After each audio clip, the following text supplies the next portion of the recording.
Yeah.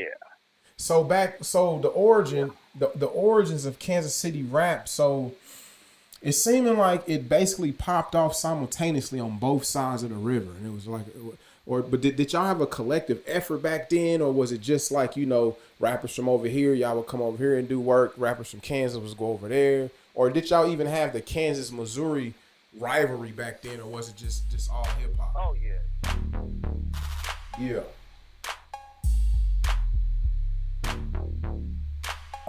We are fucking back. It is episode 11. Welcome back to the Run Your Mouth podcast. I'm your motherfucking host, Mad Marlin, aka Mr. Run Your Motherfucking Mouth. And if you don't know, now you know. Make sure you like and subscribe to the Run Your Mouth podcast on YouTube, Facebook, Instagram, and fucking Twitter, all right? Now, you can see on the menu today, we got OG status, the origins of KC hip-hop, and the artist of the motherfucking day is another one of my motherfucking nephews, the almighty Oz. But to kick this show off, I'm just going to put some shit out there real quick. Y'all know how we do the show. We like to just slide a fucking appetizer out there. Hold on, I got my goddamn notes, goddamn it. Let me get my motherfucking notes together. This son of a bitch, I'm fucked up. Y'all out of the way. Okay. Well, fuck it. We just gonna put some shit out there, right?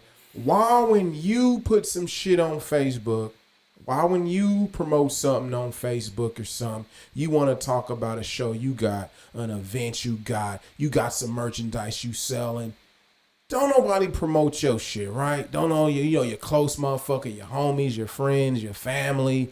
But when them motherfuckers do some shit, they want you to promote they shit. They'll even fucking tag you in it. You didn't tag them when you was promoting your shit, but when they shit come around, whatever it is, they new song, they new video, they want to tag 30,000 motherfuckers in that shit, and they didn't even help you support your shit. We're going to have to give them something for that one.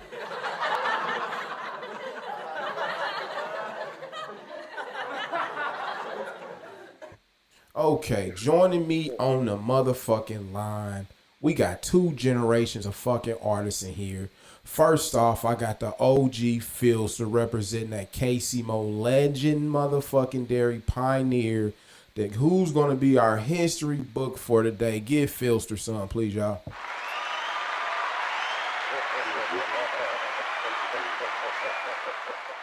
Phil, talk to me, brother. I got to come back and edit this shit and clean it all up. But talk to me, Phil. What's up, bro? What's good, man? You said you just woke up. We about to run this shit, though. We live. You can't pull out of this one, right? Yeah, man. Slap. You're going to be my history. Yeah, you're going to be my history book for the day. I already picked your brain before. Let me introduce my artist of the motherfucking day. He's been on fucking tour with Brother Lynch. We grew up in the same motherfucking neighborhood, 700 block, Castle Graymore. His fucking locks done outgrew my shit. I ain't feeling that. Y'all make some noise for the almighty Oz, bitches.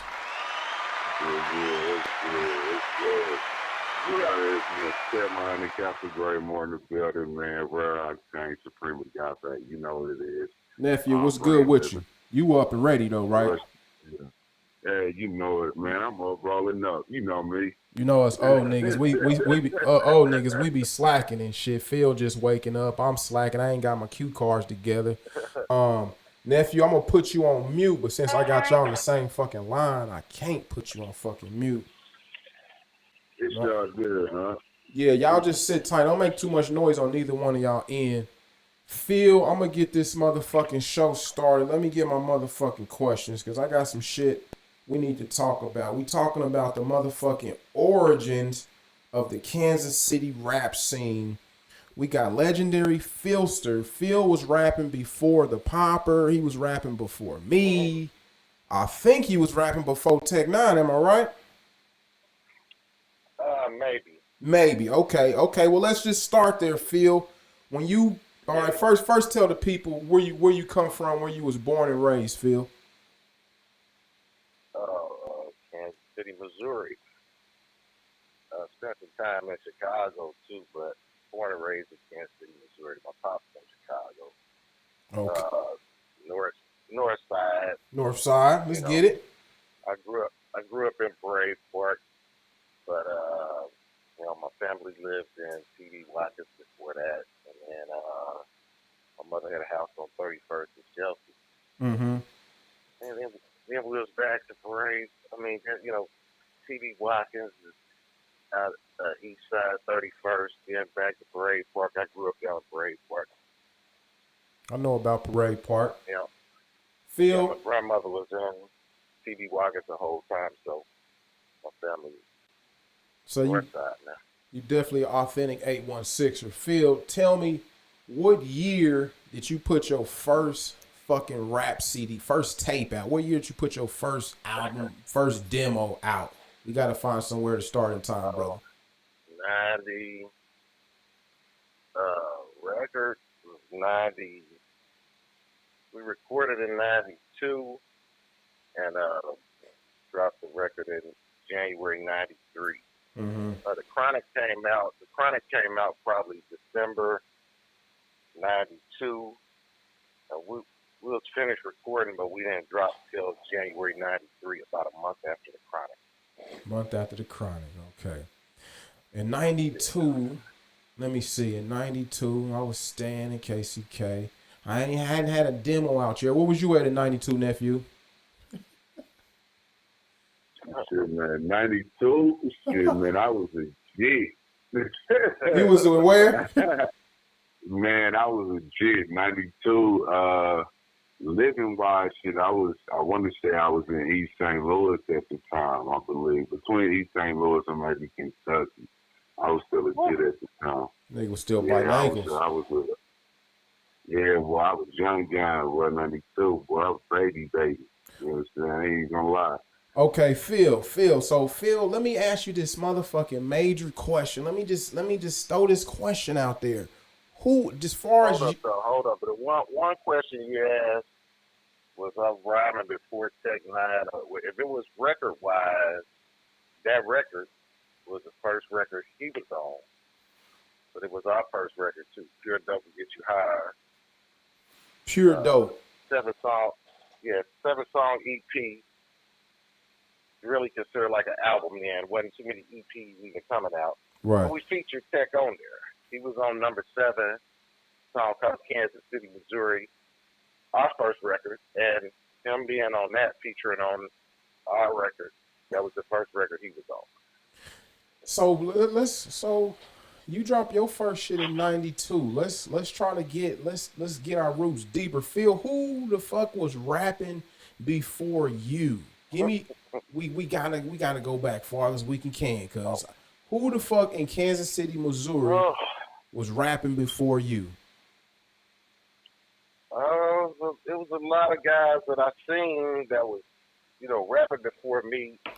I wasn't aware of all the records that came out. So, then again, probably was, but some guys that was more advanced before we made the Pure Dope record. Black Mafia. Black Mafia. They made a record. Yeah, Black Walt. They made a record before we made that. IBF was in the studio with Icy Rock. He helped us put our whole record together. But IBF was they made a record in the studio before we made Pure Dope. IBF is like the big brother, the organization that the Heat Mob came out of. Really? I didn't know that. Yeah. The Heatiest, Vic, that's Heat Mob. Right. MC, producer, DJ, all of that. He's like a DJ on Magic 107, like to this day. But that was his crew, IBF, and actually, I'm just trying to give it up to the people like Velvet Cardi and them was making records. Velvet Cardi, you know what I'm saying? Velvet Cardi would be an elder to you? Yeah. What He's about Dog about a Star year D? older than me. Oh yeah, definitely. Dog Star made a record before we made that. Mm-hmm. Max and Chill. It was big throughout the town, and he was opening up shows and stuff with major artists, probably doing some touring. Few people made records before us. 7 Miles made a record before us. 7 Miles. I know that. I know they go way back. Yeah. Y'all Me and kind of A-Rock go way back. are And y'all? Would you say? JoJo. Would you say y'all in the same class and you more towards the younger end of that class and they more towards the older? Well, so, most of the people I mentioned are older than me. 7 Miles, we closer in age. Dog Star is older than us.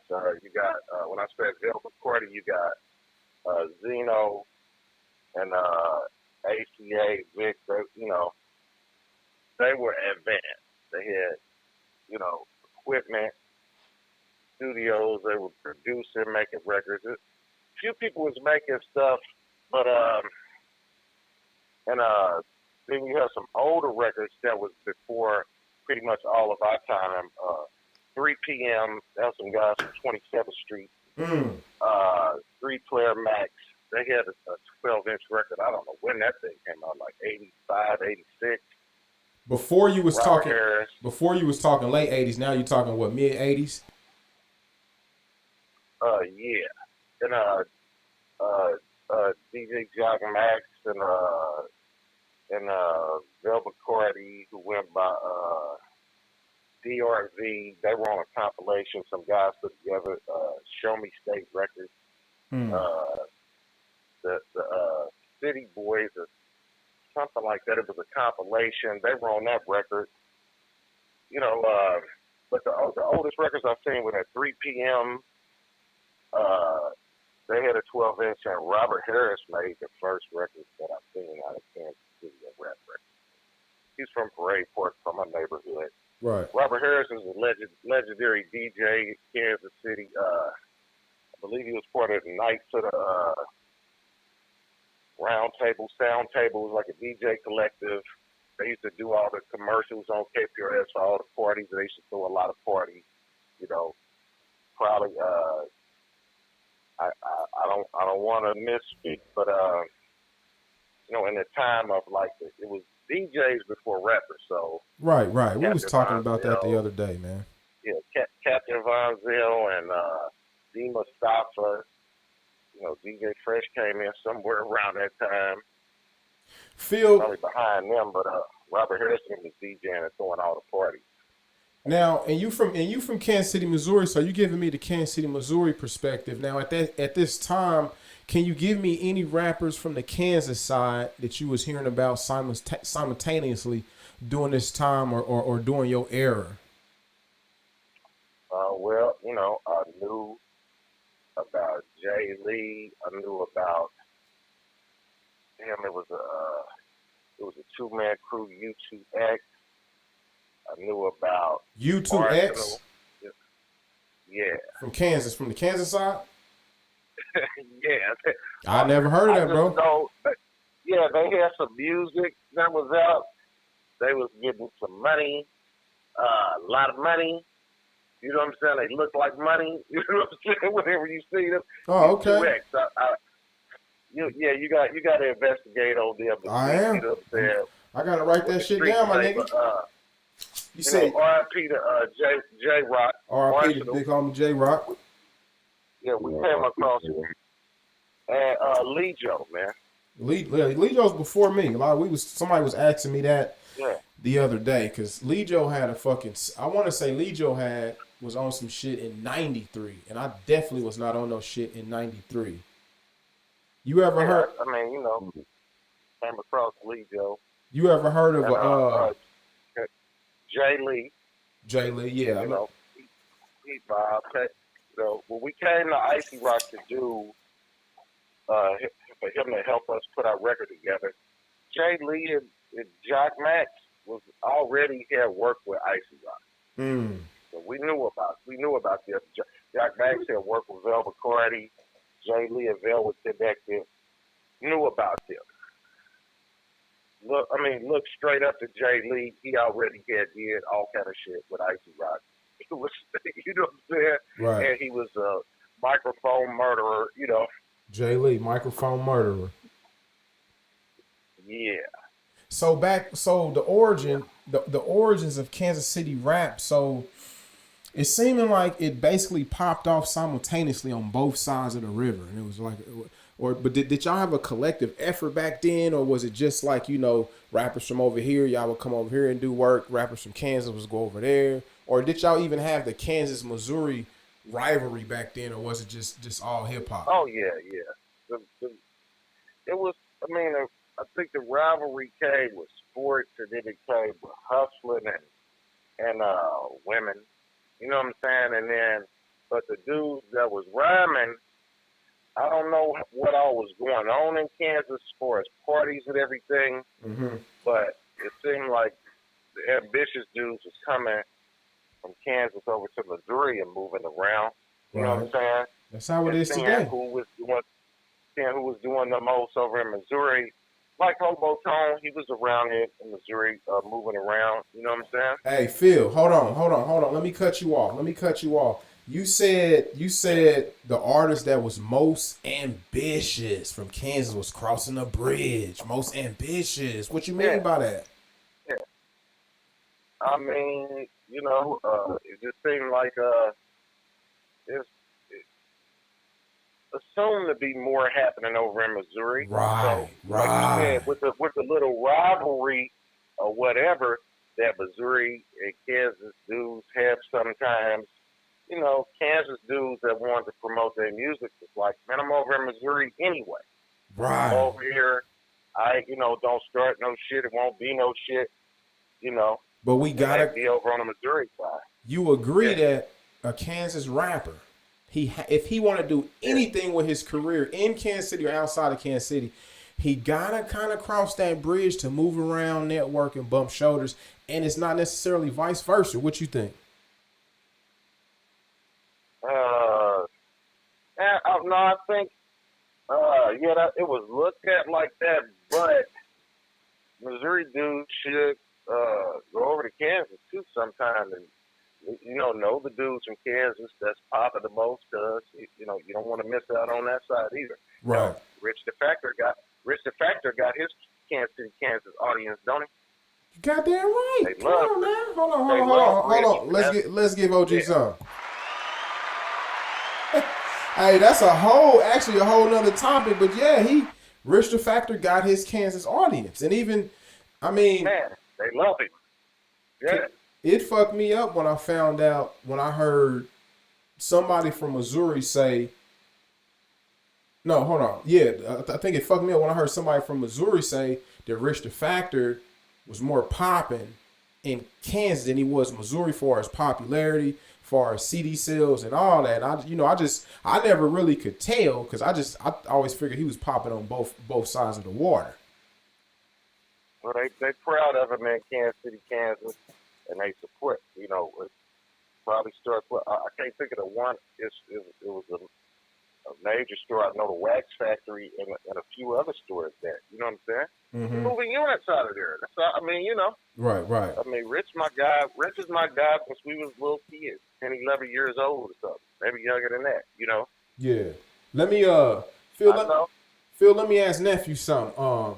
Nephew, what do you care? Do you think it matters that new rappers from Kansas City, young rappers, do you think it even matters that they even know anything about the origins of Kansas City hip hop, and if so, why? Well, not really, and that's just because of how the music industry is. You can be from Kansas City, Missouri, Kansas City, Kansas, surrounding area, and not know any of your pioneer artists that came before you and get put on. You know what I'm saying? In the whole, just because you popping out of state. You know what I mean? So you don't necessarily have to know your history and still get put on. Now, should you? Yeah. You know what I'm saying? Good answer. You know what I'm saying? If you from your city, You know what I'm saying? Know your history in your city. You know what I mean? Even if you don't know all your history, man, know something. Pick something up. Find the Right. OG somewhere. You Right. know what I'm saying? But definitely, you know what I'm saying? You can get put on. You know what I mean? Just if your music is hot, it's hot, and the industry don't really give a fuck about the history of your personal city. That's not what they concerned about. You know, just being honest. You know, so what's gonna sell is what's gonna sell. Now, if you popping in your city, great, grand.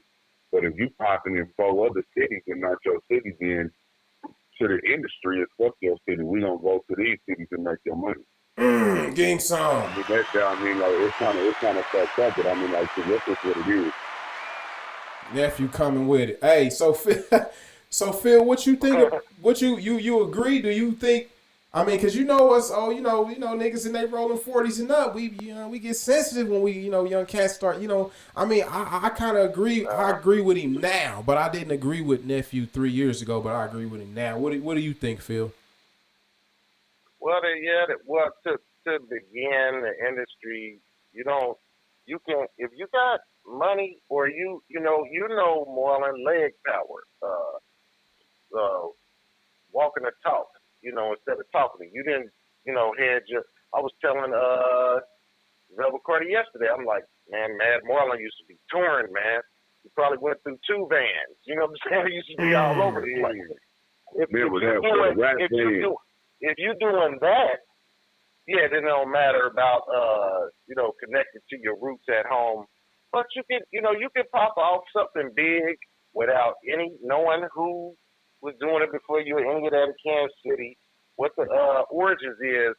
But it's hard to keep a tree growing like that. You might have a hot record. They promote you all over Texas and New York and California somewhere, you know what I'm saying? Overseas. But in a period you have a record that ain't that hot and you need to gather it together, you know what I'm saying? You might need, to reach back to your roots. Right. To water it and keep it going. And if you don't know your roots, it's hard to keep it going. When you might need it. I mean, for something to grow. I think you should know the guys in your town, and sometimes those connections will plug you into places you need to be, because you get to talking to DJ Fresh and Don Juan, Rich the Factor, Tech Nine. You might can connect some things in Texas and New York and Seattle and California that you couldn't connect and your major people couldn't connect, because sometimes in those other major markets, they like, well, shit, we've been to Kansas City. We know who the guys in Kansas City is, DJ Fresh and Rich the Factor, and you know what I'm saying, and Don Juan and Tech Nine. So how is this dude connected to them? And if you ain't got no kind of connection to none of them, some places they like, how you the big guy out of Kansas City? You don't even know Don Juan.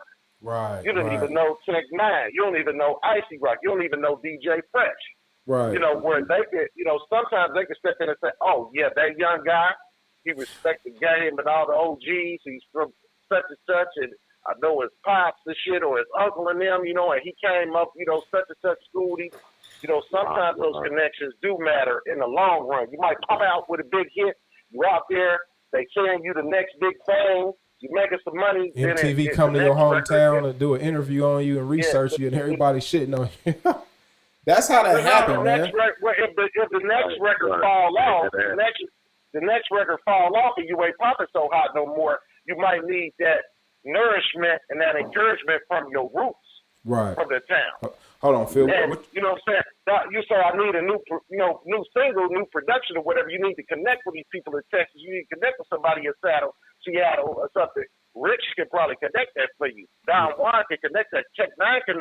If Tech Nine step up and speak for you, you can get that new record from anybody. You can get that production from anybody. Right. Major the game. You can get that next hot thing. You might get the show or whatever. You know what I'm saying? Something that you need if your shit fall off a little bit. Hold on, Phil. What was you gonna say, nephew? Yeah. No, I'm saying like shit. OG right, shit, feel right. Like them connections definitely work. You know what I mean? If you fall back, you do need them. You know what I'm saying? You do need them. Rappers need that street cred, man. Let's keep it real. Yeah, you need the street cred. I'm just keeping it 100 though. Shit, like, can a motherfucker get put on without it? Yup, shit, we yeah. You know what I mean? We do see it happen every motherfucking day. If you pop off like that and, you know, you just get a big deal, something happen, hell, you get a little money in your pocket, all the shit, you should look back and say, man, I always wanted to die on one beat. I always wanted to do one with Rich and Tech. You better come back to the city. Right. Yeah, you know, don't leave and not come back. Put some love into the OGs, you get a big deal. And then that puts something in your respectability bank. So if things get a little shaky, they're going to put their arms around you, hold you up. They're going to put, you know what I'm saying? Right. Right. Hey, they love you on the major side when you popping, but when the shit stop popping a little bit, they looking for the next nigga. Hey, hold on, y'all.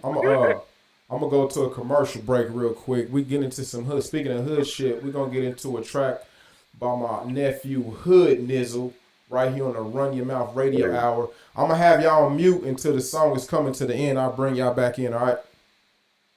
All right. Cool. All right. This is one by Hood Nizzle. It's called "Welcome to the Hood."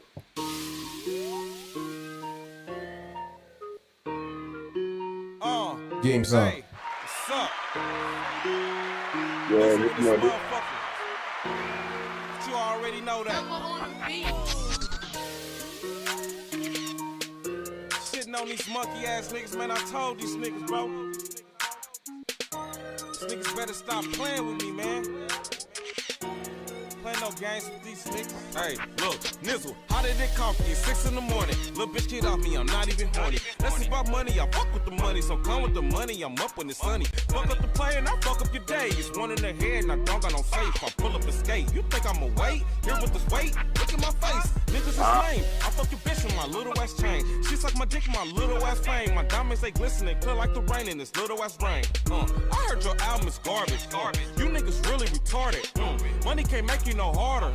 You know I'm the shit like I farted. I keep a stick with the cartridge. Nigga want fucking your daughter, she calling me daddy. Hugging my dick like a teddy. Like Tiffany Campbell, I'm ready. I cut her like Freddy. I got the pull like a string spaghetti. Niggas is petty. Hey, cause my phone hella wetty. Fuck up a good thing if you let me. Ballin' on niggas, I'm not even sweaty. This run the city like a marathon. Fuck you ain't paying for no airtime.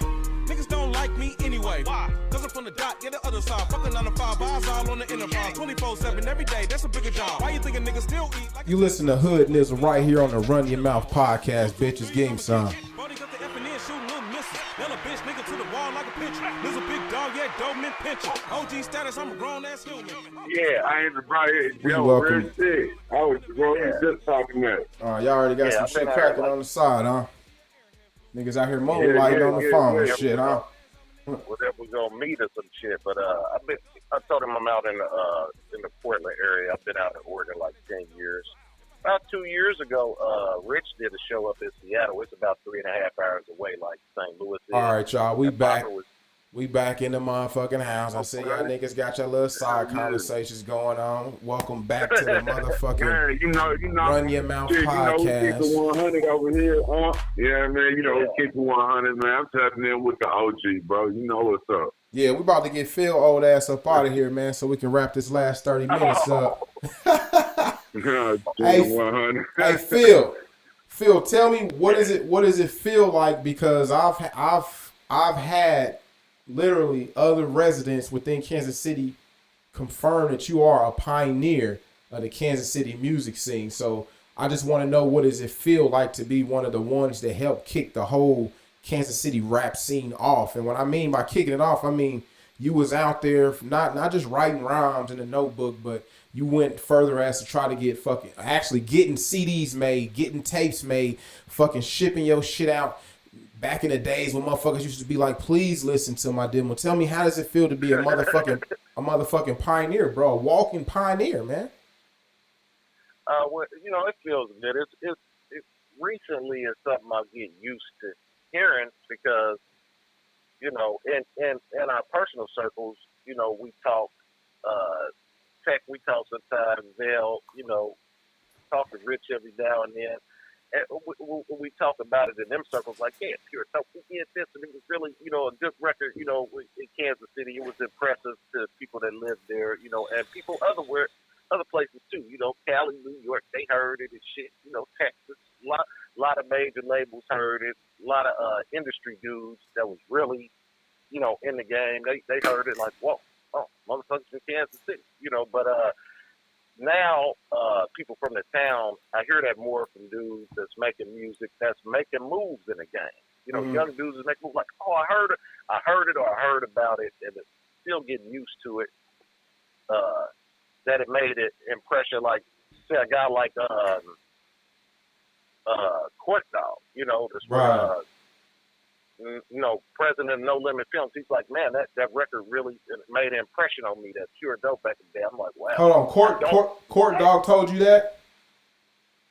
Yeah, and I don't even. I met a lot of dudes that make music in Kansas City, but I never met him. And he's one of the biggest, most successful rappers from Kansas City. Nigga, that nigga one of the buffest rappers from Kansas City, nigga. That nigga huge, nigga.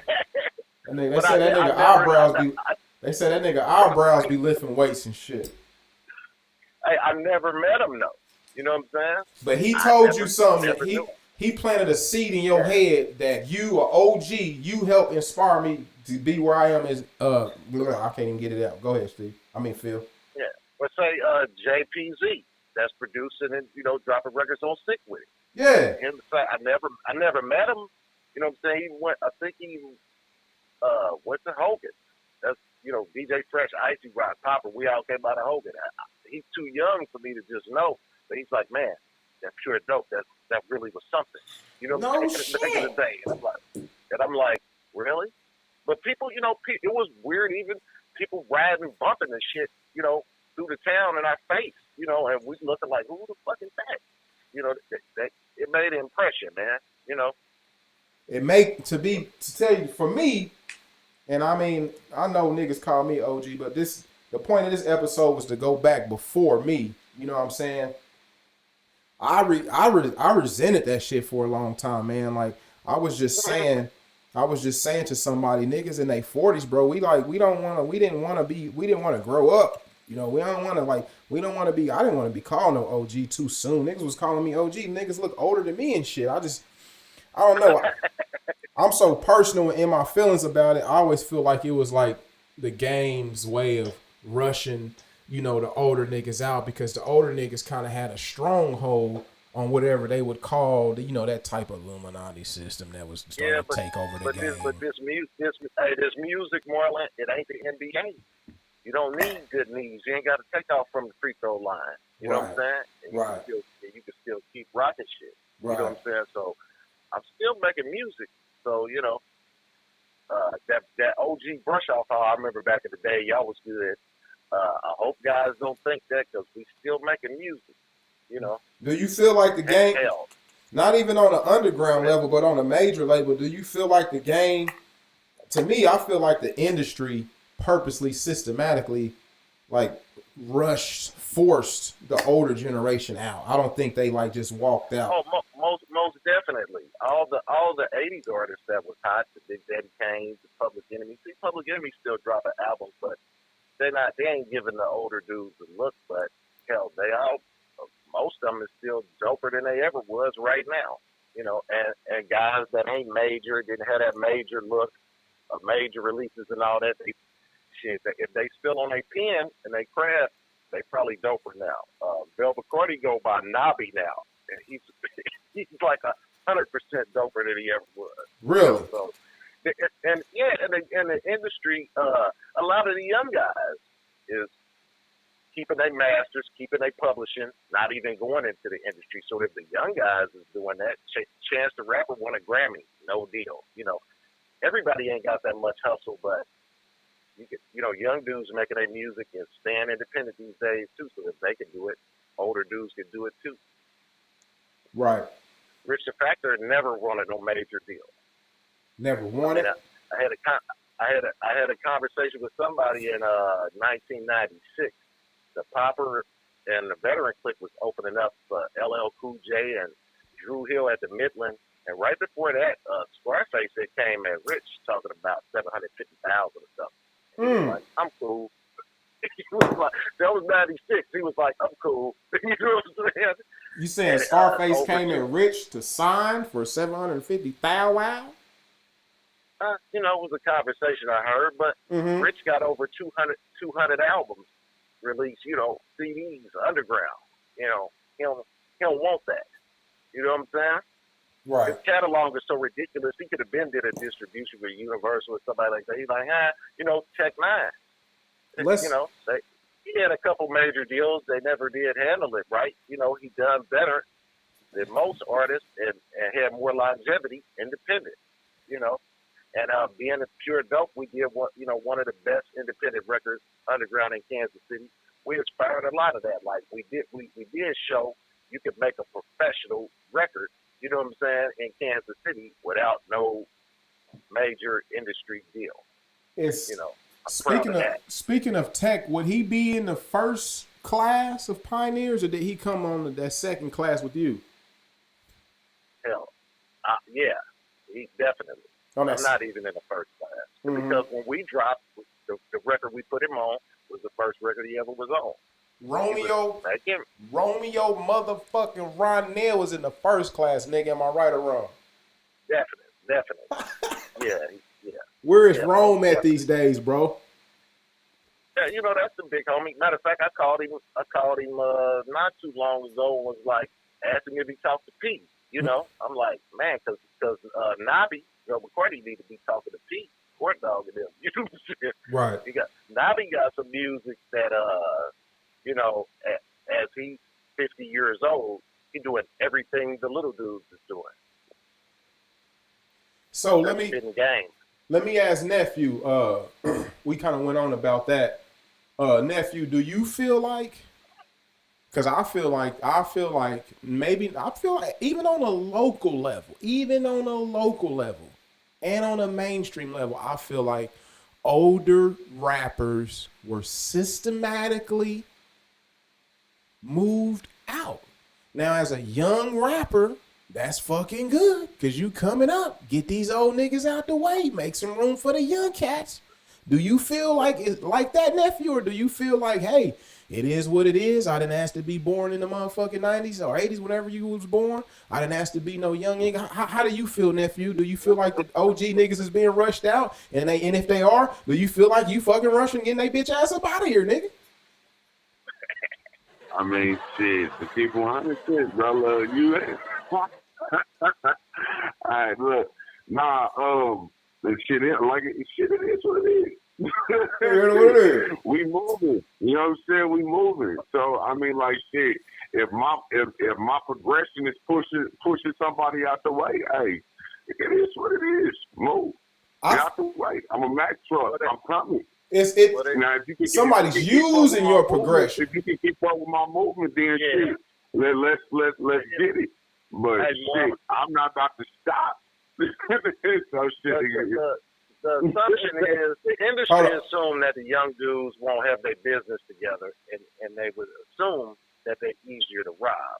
The OGs don't have a problem letting the young dudes come through and have they run, but they like, please, if you know the business or talk to your OGs so you can learn the business so they don't rob you. You know what I'm saying? Because they're assuming, they throw a little change at you and, take all your publishing, give you a budget, you got to pay back, the 360 deals and all of that. So it would behoove the younger artists to talk to some Don Juans, as some Romeo Rondell, some Court Dogs, talk to some OGs, before you make sure you have your lawyer, before you get into those situations. That's very true, and those will be for the ones that are looking for a deal. Okay, fellas. Damn, I'm just checking at my time. Phil, before I get you off the phone, do you got anything you want to promote? I got to get about 30 minutes in on nephew so I can get his shit in here, get this young generation up on this origin. Do you got anything, Phil, you want to promote? First of all, let me just let my listeners know how I met Phil, because I got your face on the screen, Phil. I got a picture of you and shit. You looking like younger Ice Cube with the bald head and shit and the beard. Phil was my, and we can go 3 hours on about the origins of KC rap. We might bring back a part 2, but let me just let my listeners know that Phil, I found out about Phil through his younger homie, MC Homie the Popper, And the popper literally looked me in my face and was like, Phil, he's a Kansas City, Missouri legend, Marlon. That's my Rick Hard. So coming from the popper, talking about Rick Hard. that's all. Hold on. That's like whenever that's the first perception of you that was entered into my psyche, that you are OG Pathfinder legendary artist from Kansas City, Missouri, and we just gonna give you something real quick before you sign off. Give you something. Phil, go ahead and promote and say anything you want to say to close out, Phil. Oh, I just wanted to say, I mean, Popper got the town on Smash, but I mean, people love the I'm KC clothes. I think a lot of people sleep on his music. That new Popperfield album, he got a video for every song on the album. And he just been releasing the videos little by little. I think it's gonna be a DVD. My main collaborator these days is a cat named Dom Spontaine. Yeah, I know Dom. He's from the Kansas side. No. He's from Missouri. Oh, Dom is from Missouri? Yeah, Dom come up under Zeno and Vic and them and Velvet Party. He grew up under them. You know what I'm saying? But he produces for me. He produces for Nobby. He produces for Jay Lee. He produces for A-Rock from 7 Miles. Dom has got a lot of things going on. You know why I thought he was from Kansas? Because he came to my video shoot with my homeboy, and they was the only two that showed up at that location. And I never really knew where I knew Dom from. That's my bag. Damn. Yeah, Dom. We in our circles, we supportive of anybody that's making music in Kansas City, Missouri, or Kansas side. Right. You know what I'm saying? And when we was pre-Pure Dope, before we made the record, we worked on some production with Wicked One from the Missouri side. Wicked One, Keish. Shout out to Keish. Yeah, that's my little sister, and Money G. Shout out to Money G, Southside. Yeah, we was working with them before they made their first record, on some production. Man, I can't even remember. But we was moving around, working with everybody we could work with. Right. I worked with the Drunks, Velvet Party and them, got on their record. Phil, where can people find you at? Where can they find the new music at when your new shit do drop? Social media handles or whatever. Okay. It'll be everywhere when I drop some new stuff. Everywhere you can buy music. My last solo album has been a while. But it's still on CD Baby. It's on iTunes. It's on, anywhere you can buy music. The Phillster, Feel Free the album. The Phillster. Yeah. All right, Phil. I was saying a couple of years ago, Rich came out here and did a show in Seattle, and Popper was opening up, and Popper made me, arrange for me to come up to Seattle and open the show with him. You know what I'm saying?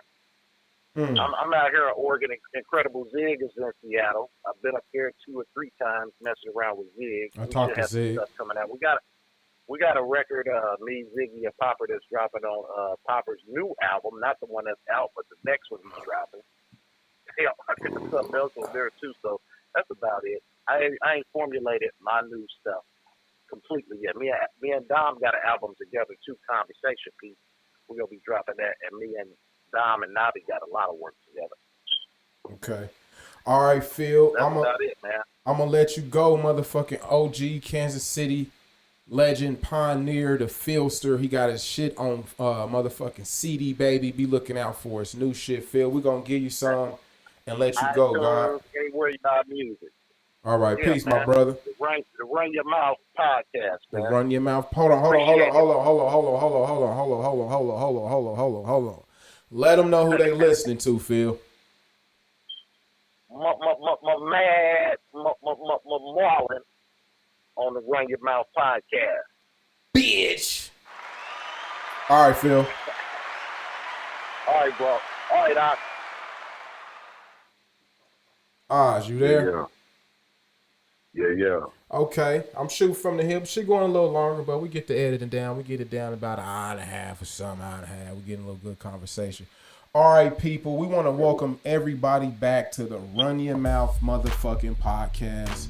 I'm your host, Mad Marlin, aka Mr. Run Your Motherfucking Mouth. Now, on the motherfucking menu, we talking about OG status, the origins of KC hip hop, and the motherfucking main course, the artist of the motherfucking day, the almighty Oz. Put your hands together, bitches.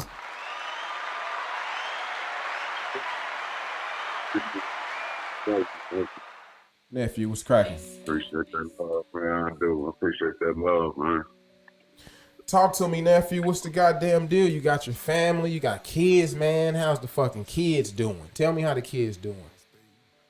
And the kids is excellent, bro. They, you know what? We gotta link up.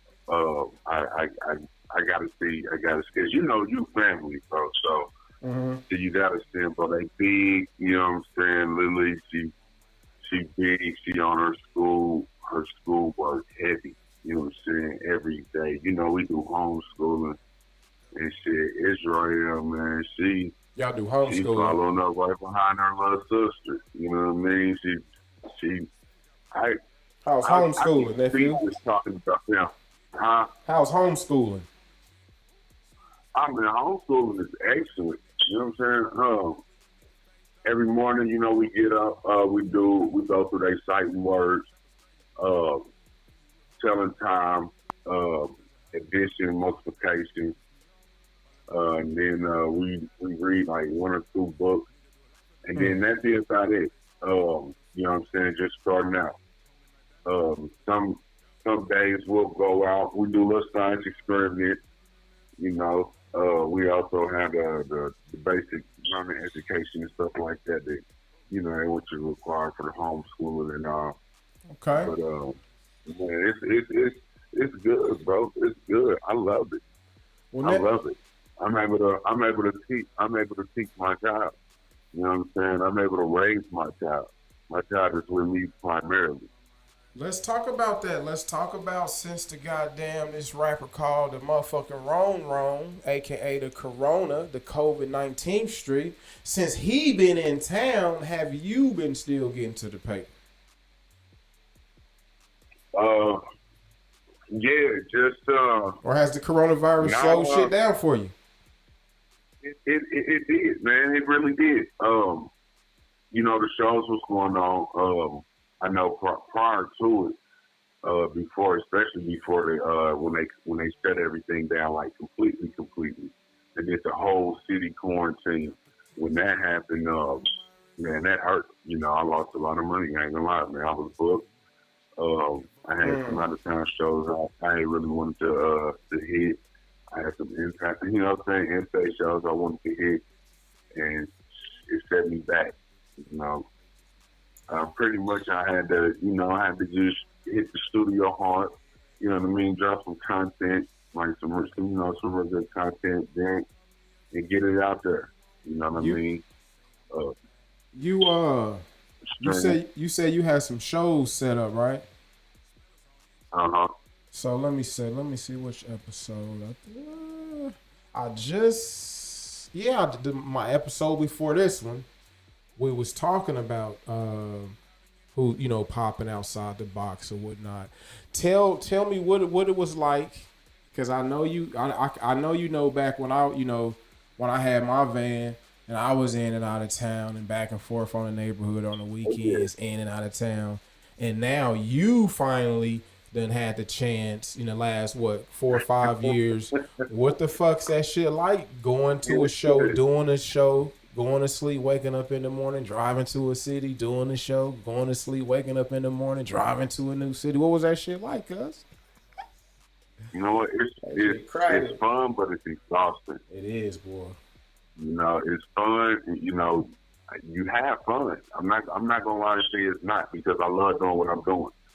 So it's fun, but at the same time, it is work. It is a job. You know what I'm saying? People gotta realize that. That shit start feeling like a job quick.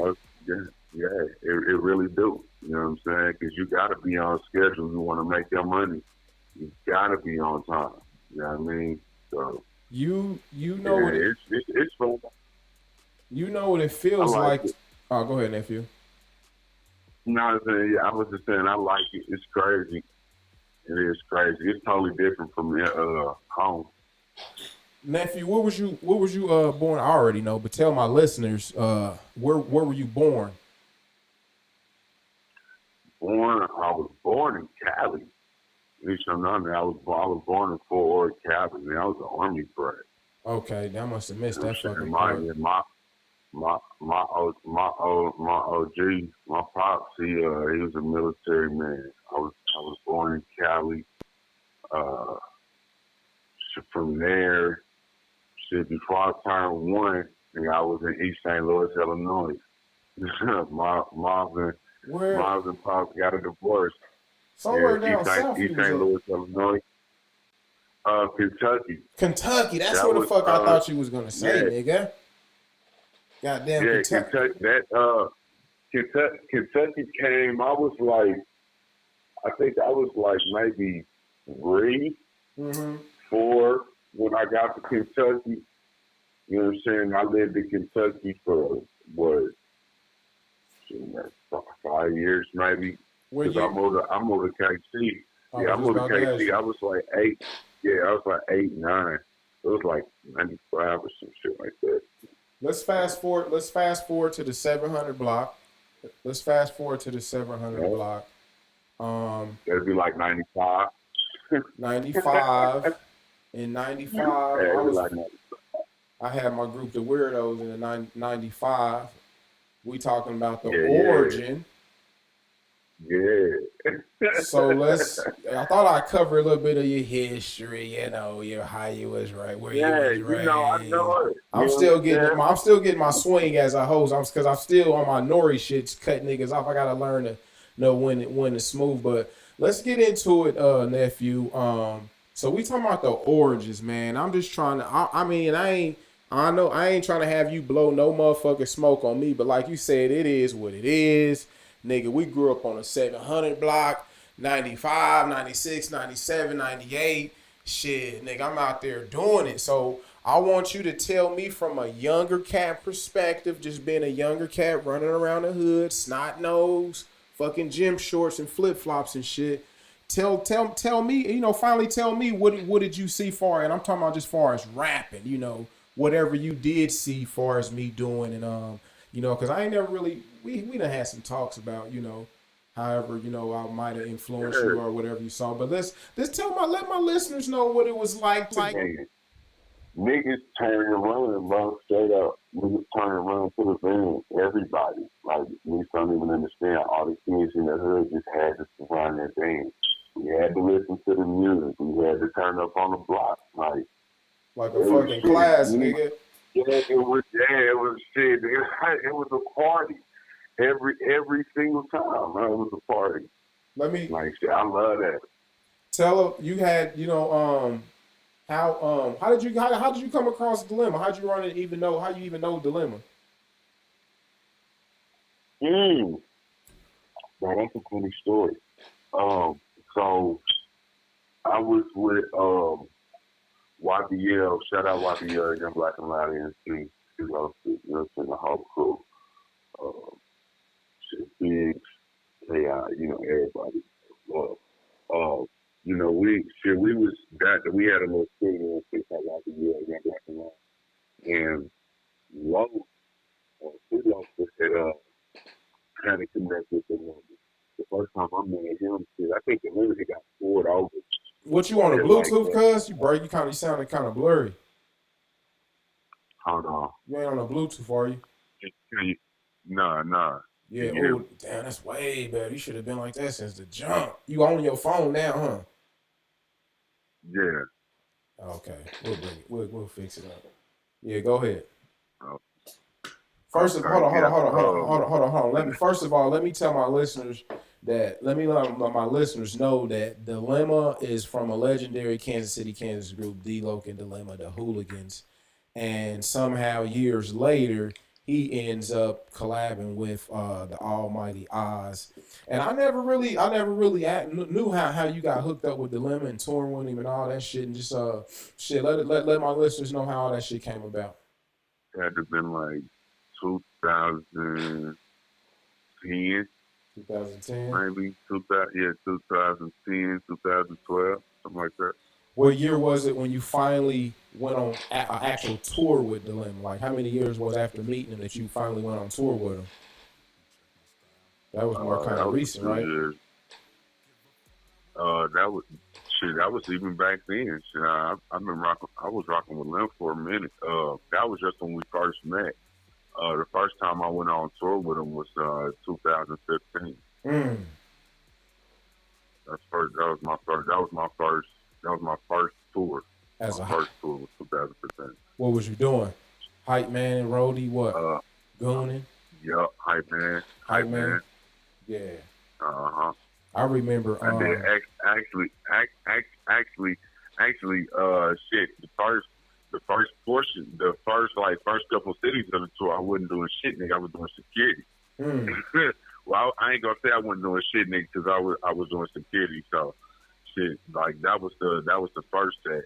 But yep, shit. After that, when bro realized, like, you know, shit, like, hey, shit, nigga, my little bro hot. Nigga, I'm gonna put him on one of these shows and see, you know what I'm saying, see what he do with me.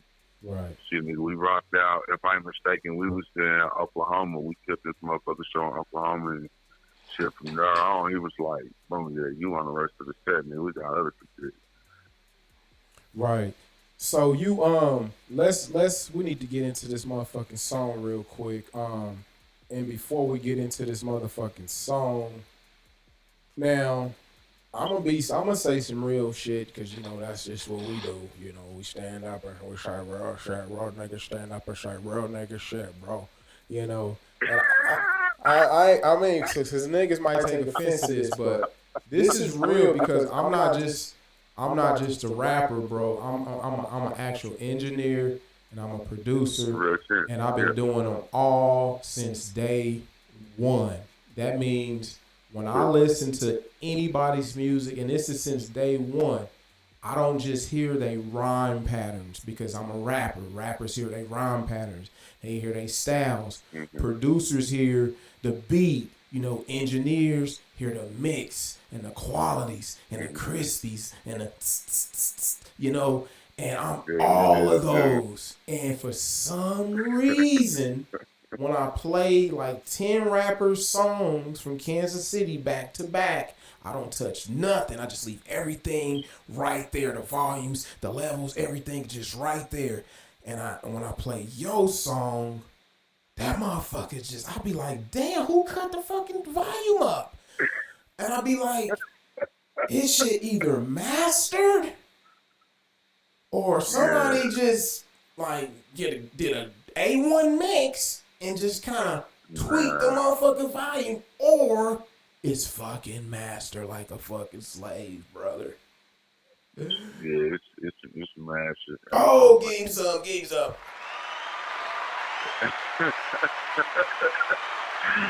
Yeah. So, we don't do no fighting.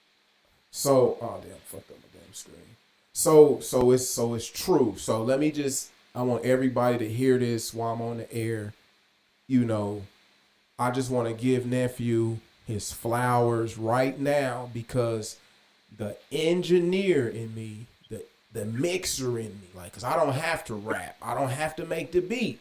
I can just take a song with 64 tracks, a beat, snare, and mix that shit down and make sure everything is crispy. And somehow you understand that. Now, I don't know if you got it from being around me or growing up in the same neighborhood as me, or maybe listening to my CDs when nobody looking and saying, well, this OG shit is crispy. Because Cernan will tell you,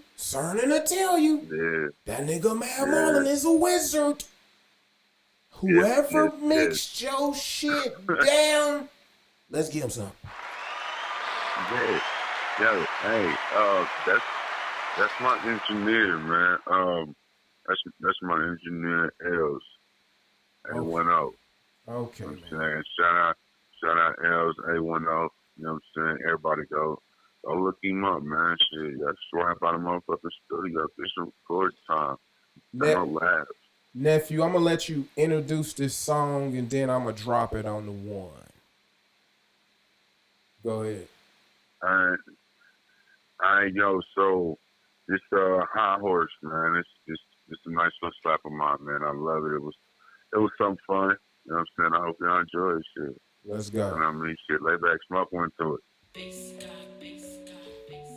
I'm gonna have you on mute, nephew. Yeah. Cop a tennis chain and put that on my wrist. You check my style. You like my style. Give a fuck about what you niggas truly thinking. Yeah. Do this for me. This just for me. Get it? Know a couple bitches say I'm hot city. Them bitches lying. They just mad. They can't fuck me. I'm the man when I'm rolling through my city. Yeah. I'm on my high horse. Ain't nobody out here fucking with. My boo just called me up. She said, hey boo, you on that? I say I'm on that. Girl, throw that ass back. Yeah. Rare octane. Smell us on entry. Fucking with bars. Say we got plenty. Yeah. Me and my on the check. See that I'm getting it. Me and my on the check. See how I'm spending. Clouding in a nigga ozone. Furnace leave you niggas faced up. Making the wrong turn in my city. CMTs on the daily. Shower heads, chopper spray you. With your body, fill you with hoes. Now you got the Holy Ghost. Best touch of hallelujah. Thought that I knew you. Hallelujah. All in my medulla. Oblongata. Shut you like Shada. Nigga do a lot for them dollars. Grind face on. Step on the scene. Catch him with triple red beam. Told me like Donnie to one for the team. Took out a purple on loud. Free good girls going wild, yeah. She licking her lips. She biting my tip. She gripping the sheets, she tell me she love me. She skinny, she ski. I'm on my high horse, yeah. I'm on my high horse, yeah. We got some new shit. Yeah. Right here on the Run Your Mouth Radio Hour. You heard it first. Almighty Oz. Gotta catch him on motherfucking YouTube, Spotify, iTunes, iHeart. I done looked all this shit up myself, so y'all just gotta go look and find whatever fucking digital platform y'all motherfucking listen to. I ain't gonna be sitting here naming all this shit off. Nephew shit is up on there, so y'all can fucking go ahead and give him some. You bet you. Nephew, tell me something. Can you hear the sound effects that I'm playing? Yeah. Okay, I was just making sure, because one day I did a whole hour, nigga, and nigga was like, man, I didn't hear nothing. I didn't know what you was doing when you had me on mute. I was like, nigga, you didn't hear your music playing or the sound effects or nothing? He was like, nah. I was like, damn. So, Nah. Nephew, I'm about to get you off this motherfucking line so you can get to your thing. Is there anything you fucking want to promote? Hold on, first of all, give me 1 second, nephew.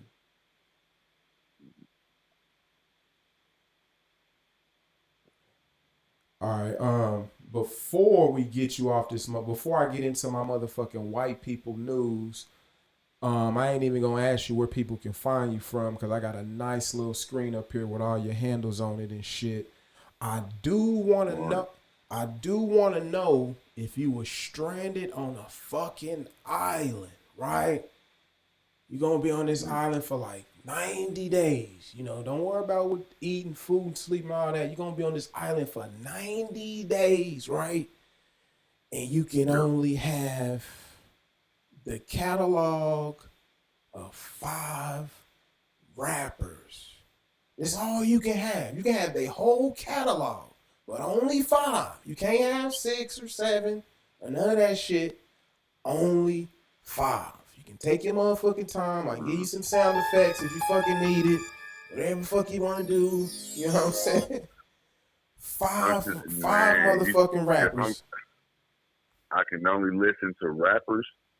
No, you can name 5 projects, 5 artists. So that's what I need to start saying. 5 motherfucking artists. Okay. No, that Nephew said it ain't 5 rappers out here that I'm like, wait a minute. You know, I'm gonna need some jazz, some Sade. Like, nigga, this shit is so nigga, come on. Like, nigga, NWA ain't, yeah. No, give it to me, nephew. 5 artists that you need to listen to while you stranded on a motherfucking island. Alright. Shit, my number one artist I'm gonna listen to is gonna be Jimi Hendrix. Jimi Hendrix. My number one. Yeah, that's gonna be my number one. I'm a big Jimmy fan. Shit, number two, and it's I probably listen to some Jay. Jay. Jay-Z. I Hov. like some of that vibe. Yeah. Big song. He on my list too, so. Shit. I gotta stay around my shit though, Pop. You know what I'm saying? He always just stay in the top. Pop. So those three rappers. Then I'm gonna have to get back to some mellow shit, man. I'm gonna probably have to say Prince. Prince. Yeah. Oh, G trying nephew trying to make his interview different. And bro, I'm a just like bro, like you know, I'm a fan of music. You know what I mean? Like a lot of people don't know I was in a band. You know what I'm saying? Like I play 16 different instruments. You know what I'm saying? So hey nephew, shit, that's probably why you said, man, do we gotta be all rappers? Yeah, bro, because I ain't shit. I'm not gonna listen to all rap. Bro, you can't rap in a band. I can't. No, I'm a fan of music, not just words. You know what I'm saying? All right, one more. One more. Who else I tossed in there? Damn. You got Jimi Hendrix, Jay-Z, Tupac, Prince, and one more.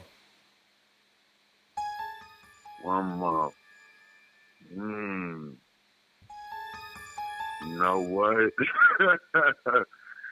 Shit, honestly, I'm going to say myself. This nigga said himself. Give him some, you. Myself. I'm listening to myself. I'm going to get my thoughts right. Hey, nephew, how come you can't put yourself on there? Because as an artist, out of all the rappers in this world, over half of them probably listen to they shit all day, every day. Nah, okay, so okay, let me explain. When I'm saying myself, I'm not saying like I'm gonna listen to my music. I want to write. I don't want no music on the face. I just want to write. I'm an artist. Just let me vent. Can I vent one time? Right. What good is there to have no outlet and nothing? Right. I got an outlet, you know what I'm saying? I just think, you know, because I mean, I just can't choose a fish. I saw a poll where they said how many artists like Lil Wayne. He say he don't listen to his stuff, and I just like, man, I think it's probably half and half, because I know with some artists that they not listening to their shit. And I ain't talking about the niggas is just listening to their shit. I'm talking about the niggas is listening to their shit because, man, they so much of a craftsman or a perfectionist, or it can be any type of intellectual type of reason why they listen to their shit. Yeah. Not like, you know, the nigga. Go ahead. I do that. I'm not gonna lie and say I don't do that. I do that because I still listen to my old stuff. Like, man, I could change this right here. This chord, just a different chord it could have played. You know what I'm saying? Vocals could have been different right here. Like I do. I'm a perfectionist when it comes to music. Just because I understand music. You know what I mean? I write sheet music. So right. So but yeah, shit. I would definitely. That's why I say shit. You say can't choose yourself, then I say shit. My fifth. I'm gonna go Biggie. Biggie's Notorious B.I.G. Oh, you gonna scratch yourself off, nigga? I thought you said you. I mean, like shit. It is me, but I mean, like shit. If you saying, you know, you can't put yourself on the list. No, I didn't say that. When I say that, I really wanted to take. No, I probably said I probably said something. I probably meant something. I didn't say that. No, I said you can put your.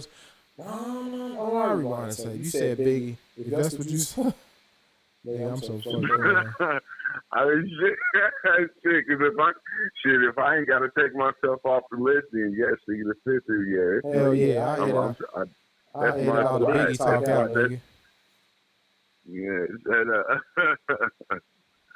So yeah, that's me. That's me. I'm a That's shit. that's flat.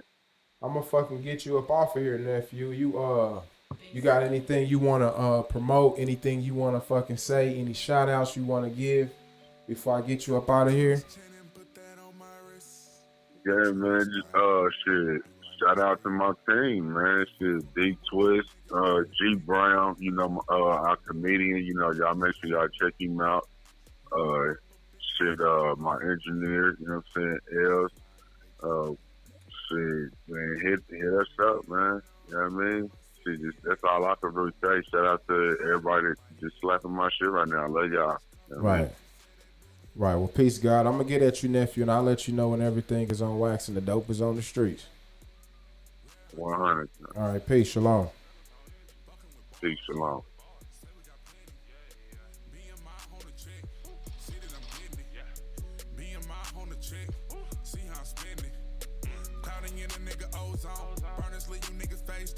Making the wrong turn in my city, CMTs on the daily. Shower heads, chopper spray you. With your body, busy with hoes. Now you got the Holy Ghost. Best touch of hallelujah. Thought that I knew you. Piss me off. All in my medulla. Oblongata. Shut you like shatter. Nigga do a lot for them dollars.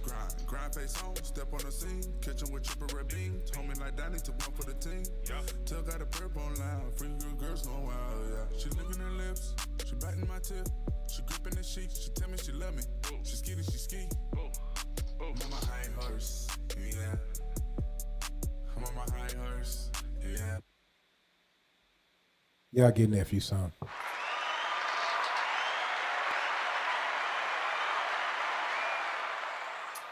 And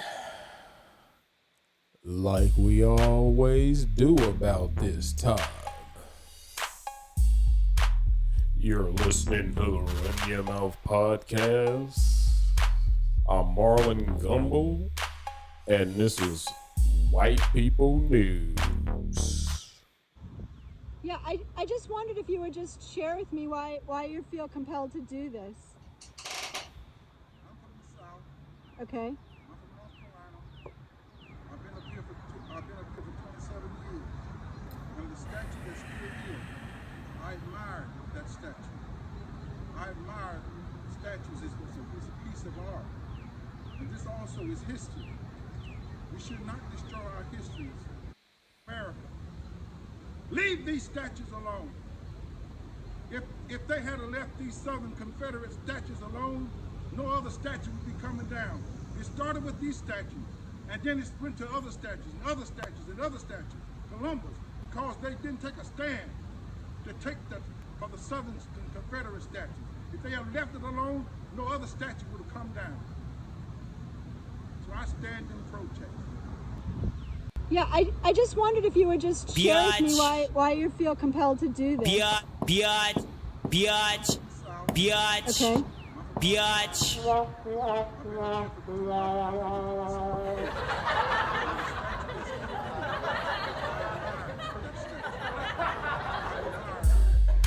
This is.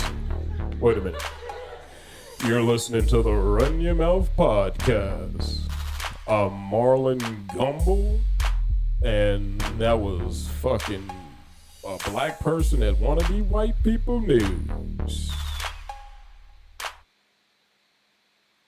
I guess y'all give him some.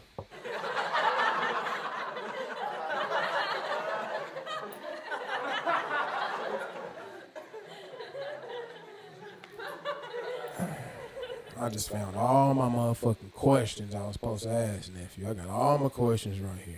See, that's what happens when you start fucking cutting the goddamn grass. Anyway, welcome back to the Run Your Mouth podcast. I'm your host, Matt Marlin, a.k.a. Mr. Run Your Motherfucking Mouth. Now, we want to give a special shout out to the Kansas City Podcast Network. You know what I'm saying? That's the mothership of the whole fucking conglomerate. And would you know, I got episode 11 already done. I had some technical difficulties. I'm gonna have to fix that shit. But, you know, the fucking menu, what was on the menu? OG status. The origins of Kansas City hip hop. The artist of the day, the Almighty Oz. Y'all gotta look nephew up. We actually go so fucking far back. Now I know I be calling a lot of motherfucking rappers nephew. It ain't my fault. All these niggas is 20 and 30 and 40,000 years younger than me. I just look like I'm, you know what I'm saying? Black don't crack. But anyway, so Almighty Oz, I got all his, I like this layout that I did. I need to start doing fucking graphics. Got his Instagram up, got his Twitter, YouTube, his Facebook. Y'all look him up, fuck with him. We go all the way back to like 25 fucking years. You know, I grew up in these, I didn't grow up, but like my 30s, my 20s and my 30s, my rolling 20s and my 30s. I stayed in these motherfucking townhomes on the west side, the out west, the high numbers in KCK. We used to call it Castle Graymore, 700 block. Yay! That's another story, but nephew was there. He saw the real OGs put it down. He saw us put it down. He saw us out there buying studio time. He saw us driving back and forth out of town. He saw us trying to get, niggas in the hood. Damn, I forgot to ask him. He was part of, in like 2006, I did this mixtape, Mixtape Gods Volume 1. I invited everybody from the hood, everybody from Graymore, everybody from that 700 block to the studio. And I said, hey, man, y'all can say whatever y'all want to say. Get in there and give me a drop. Anybody in the music industry, you know what a drop is. So, and nephew was up in that shit. So let's give him motherfucking something. Get the sound effects ready. I'm getting sloppy. Give him some, bitch.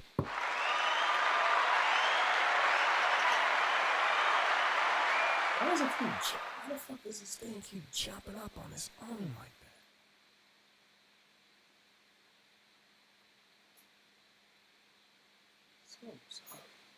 I don't know why they keep jumping up like that. I need to figure that out. Anyway, the origins of Kansas City hip hop. Now, let me just speak from, because my boy Phil is from Kansas City, Missouri, a true 816 representative.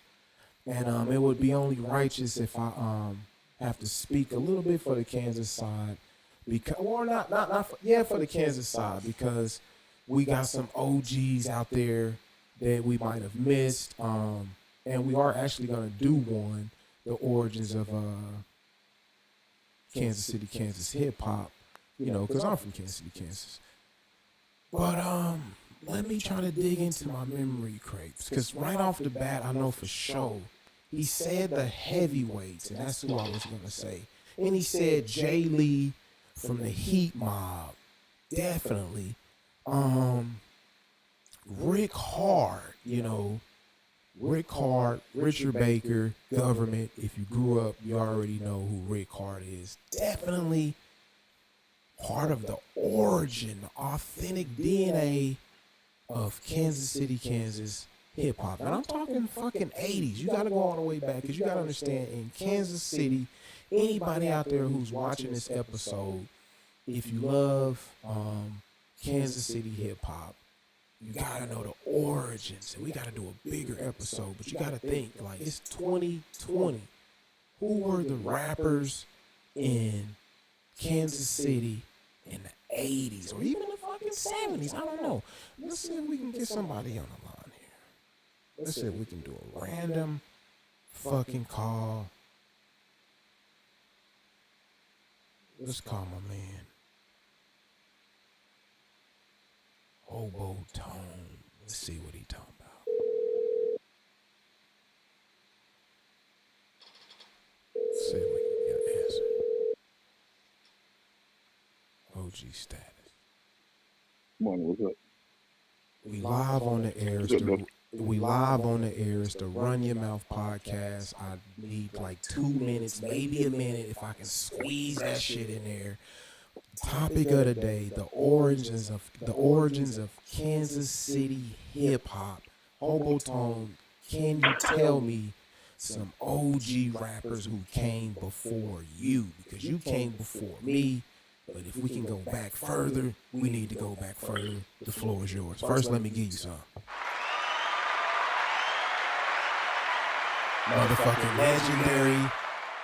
The only successful nigga to go from a rapper to a DJ. Give me some more bitches.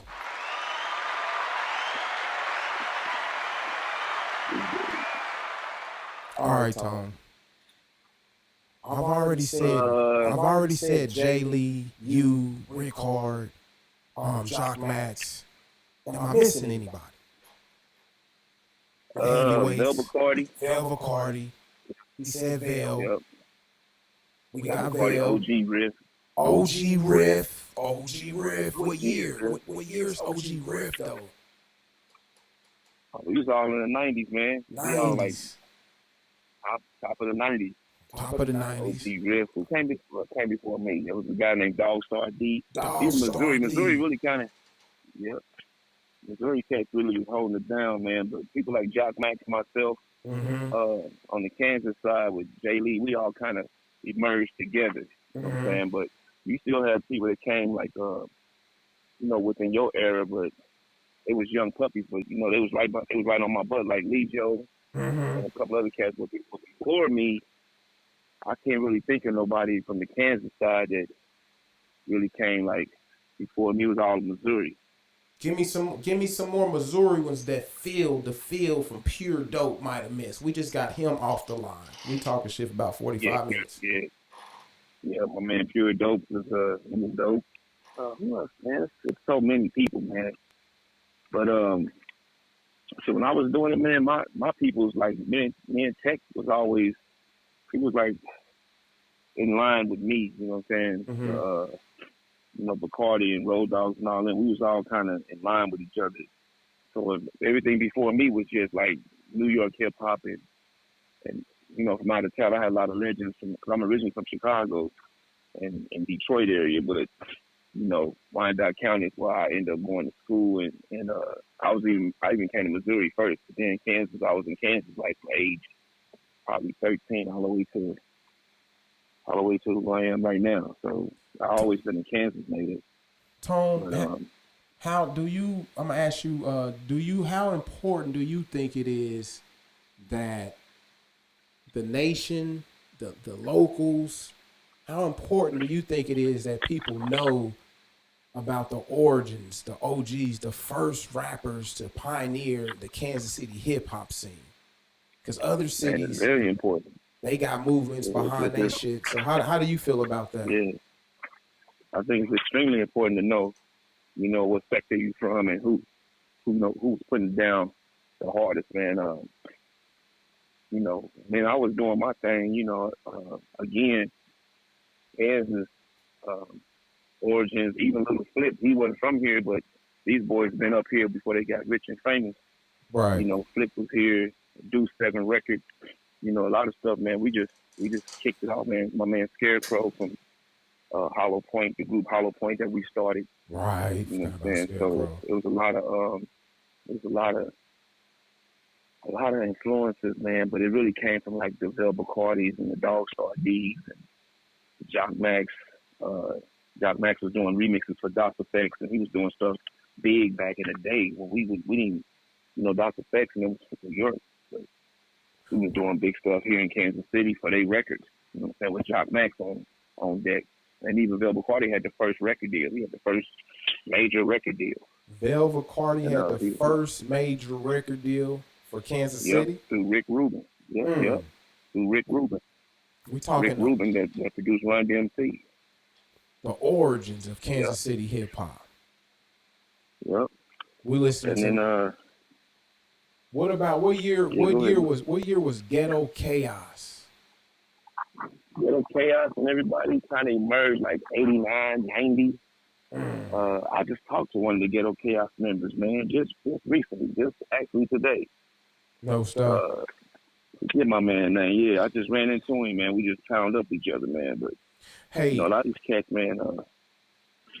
Go ahead. Me and Phil was talking about, and he just said this out the blue, how even back then, he said any rapper from KCK who was ambitious would come over to Missouri to move around. And I said, I agree, because it's kind of like that now.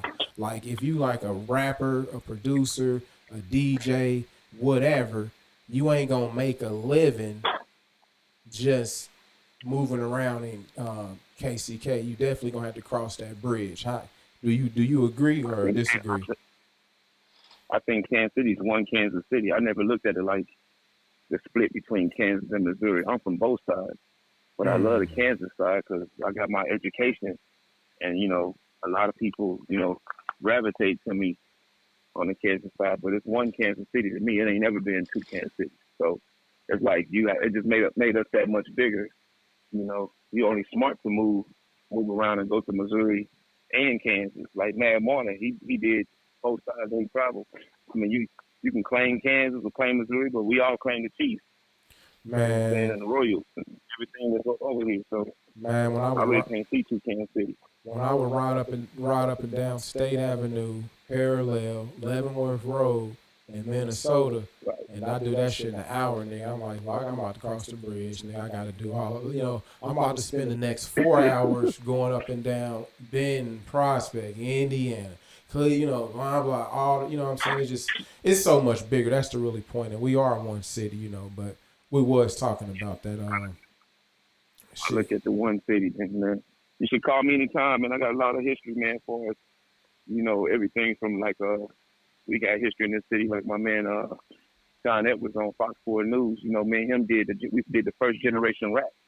Generation Rap was created by Sean Edwards, and I was one of his first people on Generation Rap, just like the Underground Heat show. Right now, the Underground Heat was created by Kenny Diamond and myself. But I'm a lot of history. Yeah, I'm going to have to do a part 2 because Phil said that and shit because I rushed him off the phone and shit. I was like, nah, we just going to have to do a part 2 because I might just be on to something doing instead of doing gangs. My favorite YouTuber is Kev Mac Videos, and he just go interview the original gangs, the original Pyrus, the original Rolling 60s. And I'm like, well, I can't do that because this ain't Cali. Maybe I can just flip it into rappers, go interview all the, and just go in depth with it. And, a few motherfuckers like, ain't nobody going to be interested. I'm like, nigga, once I just go in depth with that shit and get the music behind there and make that shit drama-like. Come on, man. Yeah. We'll be on the same. You're a pioneer yourself, man. And you community driven, man, with your coke drive and everything. I make sure y'all support my man Mad Marlon, man. Not only has he been doing his rap thing and been a pioneer and a staple in the city, he also most definitely a staple in the community with what he do. So I see everything, man. It's all blessings, I just want bro. you to know that, bro.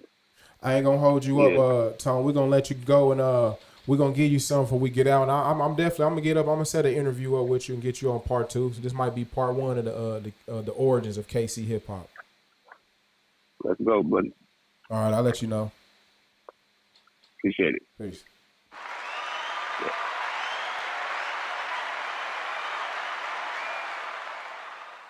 You heard it right here live. We might be on to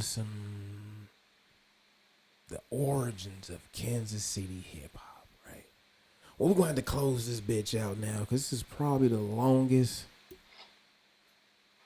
one of our ever ran. I'm going to have to squeeze this shit down to an hour. I don't know, but you heard it right here live. The OG status, the origins of the Kansas City hip hop, the artist of the motherfucking day, nephew, the almighty Oz. He's up there, got his handles up there.